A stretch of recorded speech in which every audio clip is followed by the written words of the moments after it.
नाशिक त्र्यंबकेश्वर सिंहस्थ कुंभमेळा 2027 आरोग्य यंत्रणांचा सक्रिय सहभाग महत्त्वाचा। विभागीय आयुक्त डॉक्टर प्रवीण गेडाम। सिंहस्थ कुंभमेळा 2027 दरम्यान लाखो भाविकांना दर्जेदार, तत्पर व अखंड आरोग्य सेवा उपलब्ध करून देण्यासाठी शासन, वैद्यकीय महाविद्यालये, खासगी रुग्णालये, वैद्यकीय संघटनांनी, सेवाभावी संस्थांनी समन्वयाने कार्य करणे आवश्यक आहे।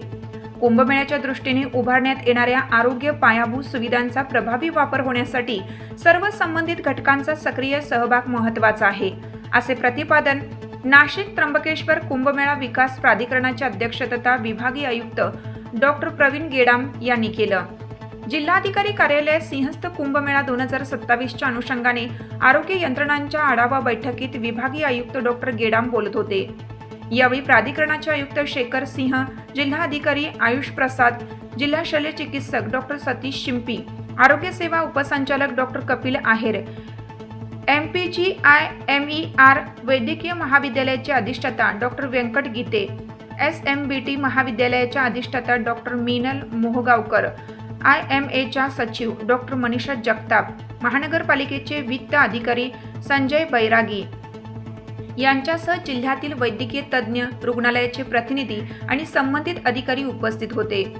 डॉक्टर गेडाम म्हणाले, सिंहस्थ कुंभमेळ्यासाठी तयार करण्यात येणाऱ्या आरोग्य पायाभूत सुविधांची माहिती जिल्ह्यातील सर्व वैद्यकीय संघटना, आरोग्य संस्थांना देण्यात यावी। त्यांच्याकडून सूचना व अभिप्राय घेऊन आवश्यक त्या सुधारणा केल्यास आरोग्य सेवा अधिक सक्षम होईल। भाविकांना उपचारासाठी रुग्णालय सहज उपलब्ध व्हावे यासाठी आयुष्यमान भारत व महात्मा फुले जनआरोग्य योजनेअंतर्गत सेवा देणाऱ्या रुग्णालयांचे मॅपिंग करण्यात यावे। तसेच प्रत्येक रुग्णालयातील उपलब्ध खाटांची अद्ययावत माहिती डिजिटल पद्धतीने उपलब्ध ठेवावी। देशभरातून मोठ्या संख्येने भाविक येणार असल्याने संभाव्य साथीच्या रोगांच्या प्रतिबंधासाठी आरोग्य विभागाने विशेष दक्षता घ्यावी।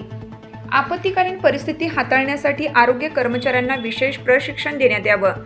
तसेच विविध आरोग्य संस्था व सेवाभावी संघटनांनी स्वयंप्रेरणेने सहभागी होऊन आरोग्य सेवेत योगदान द्यावे, असे आवाहनही त्यांनी केलं।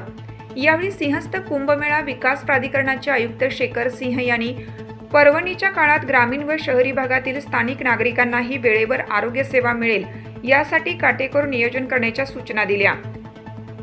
जिल्हाधिकारी श्री प्रसाद यांनी सिंहस्थ काळात जिल्ह्यातील सर्व रुग्णालयांचा सहभाग निश्चित करण्यासाठी शासनाने 3 पर्याय निश्चित केल्याची माहिती दिली।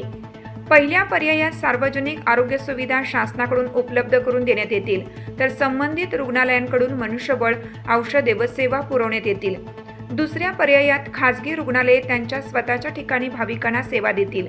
तिसऱ्या पर्यायात डॉक्टर आपल्या नियमित सेवेसह कुंभमेळ्यासाठी अतिरिक्त आरोग्य सेवा देतील। पर्वणीच्या कालावधीत रुग्णालयामध्ये आपत्कालीन रुग्णांसाठी खाटा उपलब्ध राहाव्यात यासाठी नियोजन करण्याचे आवाहनही त्यांनी केलं। यावेळी विविध संस्थांच्या प्रतिनिधींनीही मार्गदर्शक सूचना केल्या।